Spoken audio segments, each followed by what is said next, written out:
Bienvenue dans cette nouvelle édition du QG News. Au sommaire de l'actualité, vers un troisième mandat du président Paul Kagame au Rwanda, la Chambre des députés examine depuis ce lundi le projet de réforme constitutionnelle destiné à le maintenir au pouvoir. Retrait des troupes ougandaises du Sud-Soudan, une opération qui s'inscrit dans le cadre de l'application de l'accord de paix conclu le 26 août 2015. Et puis l'économie nigériane en perte de vitesse. Les recettes pétrolières témoignent d'un déclin prononcé de plus de 67% entre septembre 2014 et juillet 2015. Le processus de révision constitutionnelle est lancé au Rwanda. L'examen du projet a en effet débuté ce lundi 12 octobre, notant que pour être adoptée, la constitution révisée doit recueillir les 3/4 des votes dans chacune des deux chambres du Parlement. Les précisions de Paul de Singwe.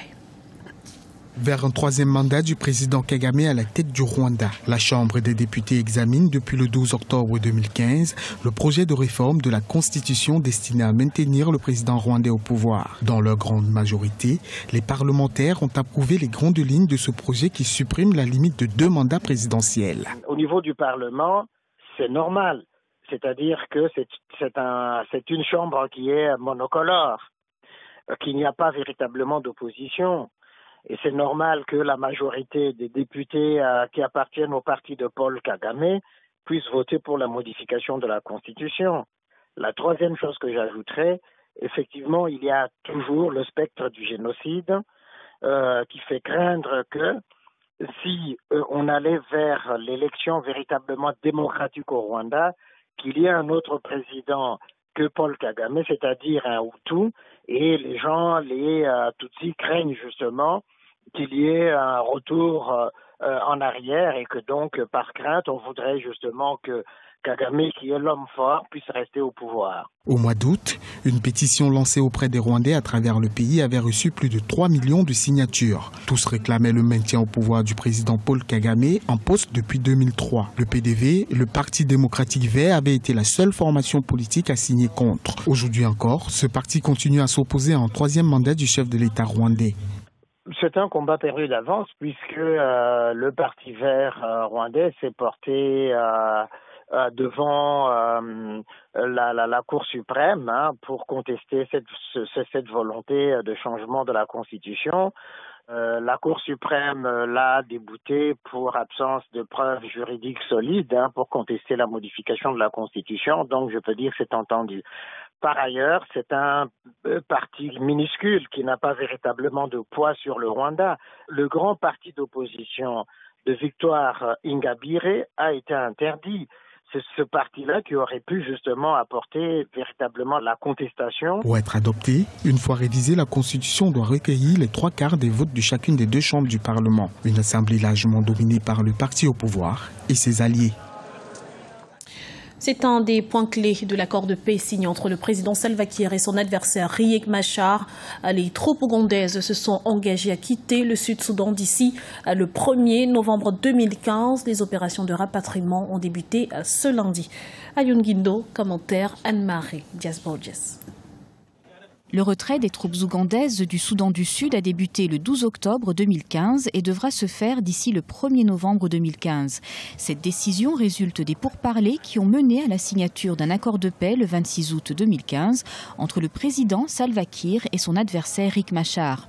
Un retrait du contingent ougandais qui, selon certains observateurs, ne garantit pas pour autant l'application du pacte conclu entre les deux factions rivales. L'Ouganda est l'une des parties qui a accepté la demande des Nations Unies et de l'Union africaine de fournir des troupes qui ont permis effectivement, malgré les attentats multiples, de maintenir vaille que vaille ce gouvernement. Alors, lorsque le conflit a éclaté entre Machar, le vice-président, le président Kiir, il était appelé, les deux belligérants étaient appelés à garder une sorte de patriotisme. Le président Kiir, pour éviter d'être vaincu par les hommes de Machar, a fait appel au gouvernement ougandais. Alors l'Ouganda a envoyé ses forces pour soutenir le président Kiir. À la demande du président Salva Kiir, un millier de militaires ougandais, selon les estimations, ont été affectés au Soudan du Sud en 2013. Leur mission était d'aider les forces gouvernementales à faire face à la junte des rebelles menée par l'ancien vice-président Riek Machar. Selon Henry Okello Oryem, ministre d'État aux Affaires étrangères de l'Ouganda, l'intervention de ces troupes a aidé à empêcher ce qui était en passe de devenir, selon lui, le pire génocide de la région. La communauté internationale dans son ensemble ont opté pour ce qu'on peut considérer comme des efforts sans lesquels, au-delà desquels, il fallait prendre des sanctions, soit contre le président Kiir, soit contre le vice-président. Dans l'accord, l'une des clauses de l'accord consistait à demander notamment à l'Ouganda, dans l'application de l'accord, de retirer ses forces pour que le gouvernement d'union nationale qui est prévu puisse avoir lieu dans une capitale Djouba un peu pacifiée. Une démilitarisation de Djouba devrait permettre la mise en place d'un gouvernement d'union nationale comme prévu par l'accord de paix. Rappelons que le conflit au Soudan du Sud a fait des dizaines de milliers de victimes et quelques 2,2 millions de déplacés. Et parallèlement, les observateurs craignent que cet accord de paix périclite à son tour. Des combats ont en effet éclaté ces 2 dernières semaines dans 3 régions du Sud-Soudan. Plus d'indépendance et surtout de pouvoir. C'est ce qui ressort du nouveau projet de loi sur la Commission électorale nationale indépendante adopté le 8 octobre à Madagascar. Une loi votée quasi unanimement, mais marquée par le boycott de 2 partis de l'opposition. Le point tout de suite avec Arwa Barkala. Une nouvelle loi pour une nouvelle commission électorale nationale indépendante à Madagascar. Un projet de loi encadrant la nomination des 9 membres de la CENI a été promulgué ce 8 octobre. Cette nouvelle formation remplacera la commission mise en place durant la période de transition. La nouvelle commission électorale nationale indépendante puise sa force et sa prestance dans son indépendance et son autonomie. C'est une chose nouvelle et inédite, la désignation d'un de ses membres par la présidence et d'un autre par la haute cour constitutionnelle et d'autres désignés respectivement par l'ordre des avocats, l'ordre des journalistes et 2 par la société civile. Une composition donc destinée à dépolitiser cette commission et qui aura à régir toutes les élections futures dans le pays. Parmi les votants, seuls le MAPAR et le VPMM ont boycotté la séance au Parlement dénonçant un système de nomination déséquilibré. Le fait que le président de la République, qui nomme déjà certains membres de la Haute Cour constitutionnelle, puisse également nommer une autre personne au sein de la CENI représente pour les partis d'opposition une double influence au sein de la nouvelle formation. La désignation d'un de ses membres par la présidence et d'un autre par la Haute Cour constitutionnelle provoque le courroux et l'opposition du MAPAR et du VPMM. Pour mieux garantir son autonomie, certains observateurs préconisent même que la CENI puisse bénéficier d'une inscription propre en loi de finances, à l'instar de la Haute Cour constitutionnelle. Les membres de la nouvelle CENI doivent être nommés avant la fin de l'année 2015. La nouvelle commission sera en charge des prochaines sénatoriales qui se tiendront le 29 décembre 2015.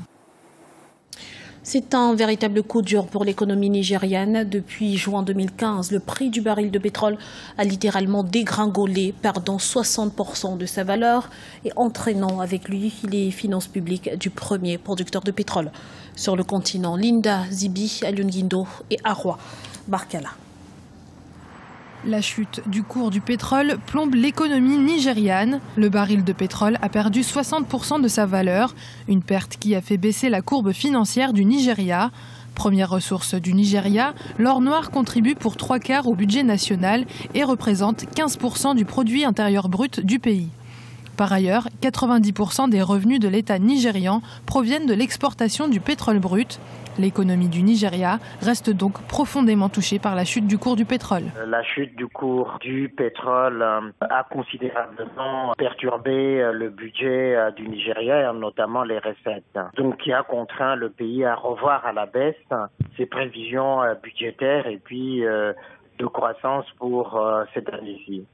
Les alternatives à cette crise, mais on l'a souvent rappelé, c'est d'abord une meilleure diversification de l'économie nigériane vers l'industrie du numérique qui est en train de fleurir petit à petit au Nigeria, dans la banque aussi, et puis mais le secteur le plus porteur reste naturellement l'agriculture. Pour pallier au manque à gagner, les autorités nigérianes ont dû faire un emprunt de 4 milliards d'euros, un emprunt qui a servi pour moitié à payer les fonctionnaires. De toute façon, ce qu'il faut bien voir, c'est que la crise des hydrocarbures, du pétrole va s'estomper d'un moment à l'autre, les cours vont remonter.